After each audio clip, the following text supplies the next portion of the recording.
Bismillahirrahmanirrahim. Assalamualaikum warahmatullahi wabarakatuh. Perkenalkan teman-teman, nama saya Gira Reginda. Saya asal dari Bekasi. Kemudian saya di sini mungkin akan berbagi pengalaman dan juga kesan saya selama mengikuti tes CPNS di Kejaksaan tahun 2021. Nah, jadi memang itu sudah sekitar 2 tahun lah ya, 2 tahun yang lalu sampai saya menerima SK CPNS di Kejaksaan Republik Indonesia. Nah, sebelumnya saya ingin jelasin di sini saya sebagai mendaftar formasi dahulu, yaitu sebagai pengolah data perkara dan putusan. Jadi formasi pengolah data perkara dan putusan itu adalah formasi yang persyaratannya itu adalah untuk lulusan D3. Ya, untuk lulusan D3, manajemen, administrasi, dan juga dan lain-lain. Nah, saat itu terus kemudian ikut tes di Kejaksaan itu di tahun 2021. Itu yang saya ingat mulai di bulan Agustus ya. Sekitar bulan Agustus tahun 2021 sudah mulai pendaftaran, kemudian tes SKD di bulan September, terus kemudian tes SKB-nya itu di bulan November tahun 2021. Nah, sampai sekarang saya masih ingat pengumumannya itu di bulan Desember, tanggal 27 Desember pengumuman kelulusan. Nah, di sini juga saya ingin mengucapkan banyak selamat untuk teman-teman yang sudah lulus untuk bergabung menjadi bagian dari Korps Adiaksa tahun 2024. Saya ucapkan selamat. Kemudian yang belum lulus juga jangan patah semangat, karena infonya di tahun ini akan dibuka kembali untuk penerimaan CPNS tahun 2024. Jadi teman-teman yang belum ada rezeki di tahun kemarin tesnya, saya sarankan untuk menyiapkan diri lebih baik lagi untuk mengikuti ujian CPNS di tahun ini. Jadi seperti itu. Nah, kembali ke pengalaman saya. Jadi terus kemudian setelah sudah lulus tes CPNS di Kejaksaan, setelah mengikuti rangkaian tesnya SKD, SKB, kemudian selanjutnya apa? Nah, apa sih yang harus kita persiapkan? Nah, jadi saya ingin sharing juga. Jadi setelah waktu lalu tahun 2021 tanggal 27 seingat saya lulus SKB di pengumuman lulus SKB dan dinyatakan menjadi bagian dari Korps Adiaksa. Nah, menunggu SK CPNS-nya itu kurang lebih itu 3 bulan. Jadi di awal bulan April ya, di awal bulan April itu baru distribusikan oleh Kejaksaan Agung SK CPNS kepada setiap CPNS yang baru masuk saat itu. Nah, itu di bulan April. Kemudian tanggal di surat SK tersebut di tanggal 1 Maret ya, 1 Maret 2022. Jadi ada selang waktu 3 bulan teman-teman mempersiapkan diri ya. Ada selang waktu 3 bulan teman-teman mempersiapkan diri untuk nanti menerima SK CPNS.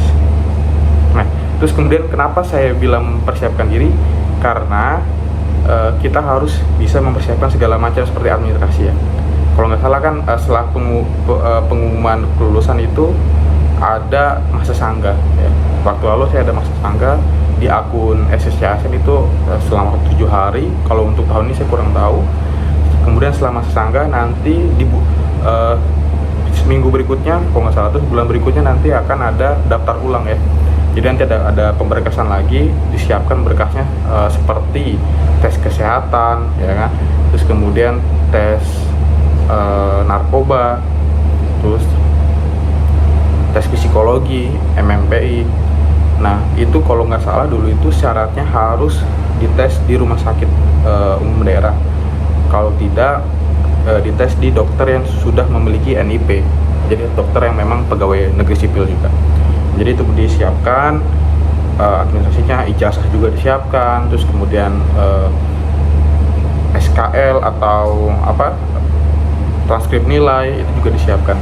Karena itu nanti untuk pemenuhan syarat untuk daftar ulang.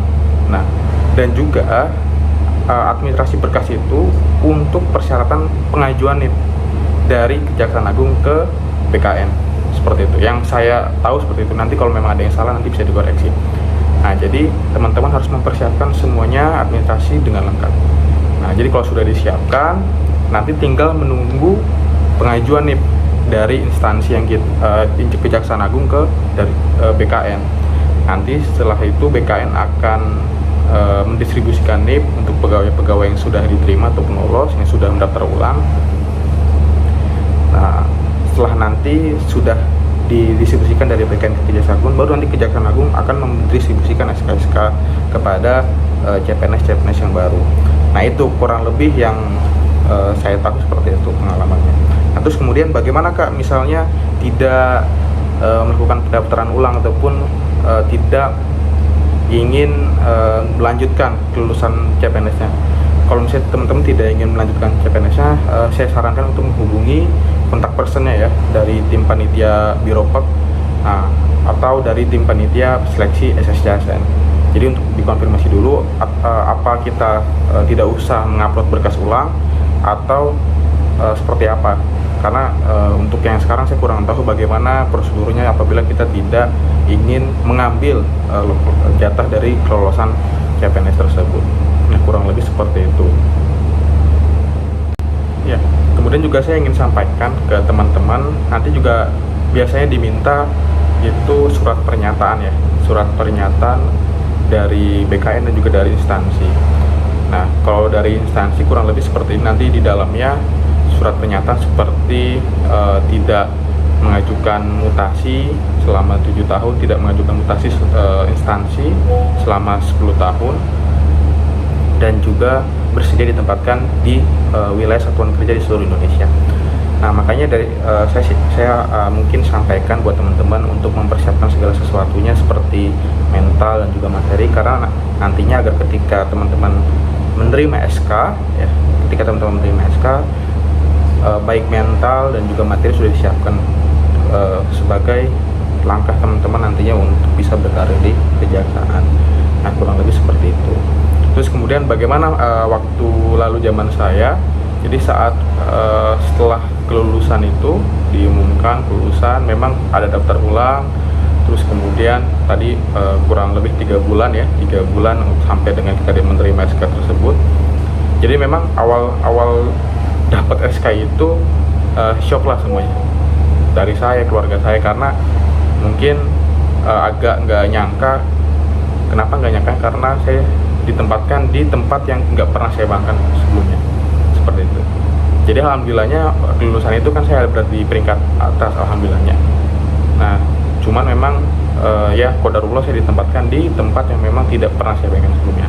Nah, tempat apa itu nanti mungkin akan saya jelaskan di video selanjutnya, seperti itu. Jadi teman-teman mungkin yang ingin ada pertanyaan, yang ingin ada sharing-sharing, boleh banget untuk hubungi saya. Nanti saya akan nampilkan Instagram atau WhatsApp saya atau nanti sosial media saya di deskripsi video teman-teman ya. Jadi terakhir saya ucapkan selamat dan juga semangat kepada teman-teman yang sudah lolos di Korps Adiaksa tahun 2024. Semoga ini menjadi langkah teman-teman untuk bisa mengabdi dan juga bisa berkarir menjadi pegawai negeri sipil dan memberikan tenaga, pikiran yang teman-teman miliki untuk bangsa dan negara. Selamat, ucapkan selamat, terima kasih. Wassalamualaikum warahmatullahi wabarakatuh.